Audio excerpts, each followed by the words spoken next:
क्या आप जानते हैं दुनिया का रिश्ता कौन सा रिश्ता है जो सुकून देता है? कौन सा रिश्ता है जो अल्लाह की निशानी है? ये रिश्ता है मियाँ बीवी का मुकद्दस रिश्ता। अल्लाह ने इस रिश्ते को अपनी निशानी कहा। इस जैसी कोई और निशानी नहीं है।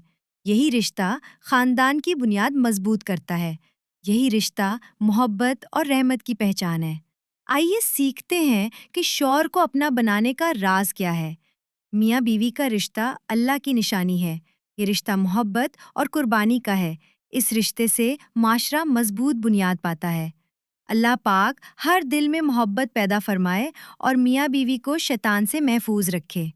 शौहर को अपना बनाने का राज सब्र है। मैंने कभी शौहर से सख्ती नहीं की। वो बुरा भी कहे तो खामोशी इख्तियार की। दिल में सोचती हूँ अल्लाह ने मुझे मजबूत बनाया। जाहिर है दिल दुखता है, मैं भी इंसान हूँ, लेकिन दीन यही है कि बर्दाश्त करो। शौहर का हक बहुत बड़ा मुकाम रखता है। रसूलुल्लाह के पास एक औरत आई। पूछा कि शौहर का हक मुझ पर क्या है?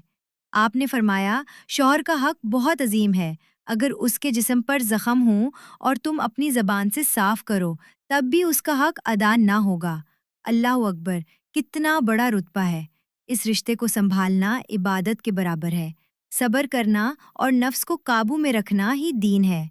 अल्लामा इकबाल ने फरमाया, खुदी में डूबकर सुरागे जिंदगी पाओ। घर के सब लोग साथ बैठकर खाओ। अलग अलग खाने में बरकत नहीं रहती। मिलजुल कर खाने वाले घरों में रहमत आती है। इंसान दूसरों को बदनाम करता है और कुछ लोग दूसरों की इज्जत बचाते हैं। हाथ से कपड़े धोना दिल को सुकून देता है। हजरत अली ने फरमाया, ये गम दूर करता है। इंसान की खुद मुख्तारी छिन जाए तो गुलाम बन जाता है। सबसे बड़ा दुख मोहताजी है। गरीबी इंसान का दिमागी सुकून छीन लेती है। कुछ लोग जन्नत के बजाय जहन्नम कमा लेते हैं, हालांकि मेहनत दोनों जगह की यकसा है। किसी अजनबी से मिलो तो अच्छे अंदाज से मिलो, क्या पता दोबारा मुलाकात ना हो। मोहब्बत और शुक्रगुजारी हर दिल को जीत लेती है। अपने इर्द गिर्द देखो, कितने लोग परेशान हैं। कुछ बीमार हैं, कुछ माशी मसाइल में हैं। कई कई घराने झगड़ों की वजह से बर्बाद हैं। अल्लाह का शुक्र करो तुम पर ऐसा नहीं, और दूसरों की बेहतरी के लिए दुआ करो। लोग इंतज़ार करते हैं दौलत आएगी फिर मदद करेंगे, हालांकि बग़ैर दौलत भी मदद मुमकिन है। किसी बुज़ुर्ग का सौदा घर पहुंचा दो, एक रोटी आधी बांट दो, किसी गरीब को हौसला दे दो, किसी बच्चे को तालीम का शौक़ दिला दो, भटके को सीधा रास्ता दिखा दो। मदद करने के हज़ार तरीके हैं, बस नीयत खालिस होनी चाहिए।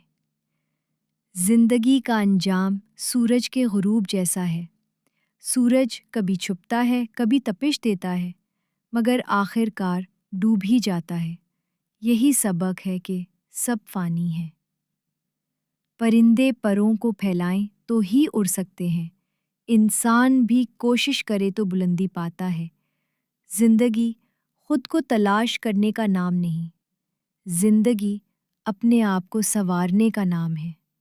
अगर शौहर बीवी को खुश ना रखे, हमेशा गुस्सा करे और रुलाए, तो या मालिकुल मुल्क कसरत से पढ़ो। इंशाअल्लाह घर में सुकून और खुशी आएगी। एक बाप ने बेटे से सवाल किया, ताकतवर इंसान कौन है? बेटे ने कहा, मैं। फिर पूछा, कमज़ोर इंसान कौन है? बेटे ने कहा, वो भी मैं, क्योंकि जब आपका हाथ कंधे पर था मैं ताकतवर महसूस करता था, और जब हाथ हटा तो कमज़ोर बन गया। असल ताकत साथ देने वालों से आती है। मुसाफतें थकाती नहीं, रवैये थका देते हैं। ज़िंदगी खुद को बनाने और संवारने का नाम है। अल्लाह आपकी ज़िंदगी को खूबसूरत करे, हर घर में सुकून और मोहब्बत अता फरमाए। प्यारे नाजरीन, ये दुनिया फ़ानी है, असल ज़िंदगी वो है जो आखिरत में है। आज का वक्त कीमती है, ज़ाया ना करें। अपने रिश्तों को मज़बूत और मोहब्बत भरा बनाएं। शौहर और बीवी एक दूसरे का लिबास हैं, एक दूसरे के राजदार और सहारा हैं। अगर आज आपने सब्र किया, कल अल्लाह आपको कामयाबी देगा। اگر آج آپ نے محبت بانٹی، کل وہی محبت کئی گنا لوٹے گی۔ اس رشتے کو عبادت کی طرح نبھائیں۔ خلوص، برداشت اور دعا سے گھر جنت بنتا ہے۔ آئیے سب مل کر دعا کرتے ہیں۔ یا اللہ، ہر گھر میں سکون عطا فرما۔ یا اللہ، ہر میاں بیوی میں محبت پیدا فرما۔ یا اللہ، ہمارے دلوں سے کینہ اور نفرت نکال دے۔ ہمیں صبر، شکر اور برداشت عطا فرما۔ یا اللہ، ہمارے گھروں کو دنیا کی جنت بنا دے۔ ناظرین، زندگی بہت مختصر ہے۔ اپنے پیاروں کو وقت دیجیے، محبت دیجیے۔ کل کا یقین نہیں، آج کو قیمتی بنائیے۔ اللہ پاک آپ سب کو خوش رکھے، آپ کی زندگی کو سکون اور برکت دے۔ آمین ثم آمین یا رب العالمین۔ اللہ حافظ، اپنے رب کو یاد رکھیے۔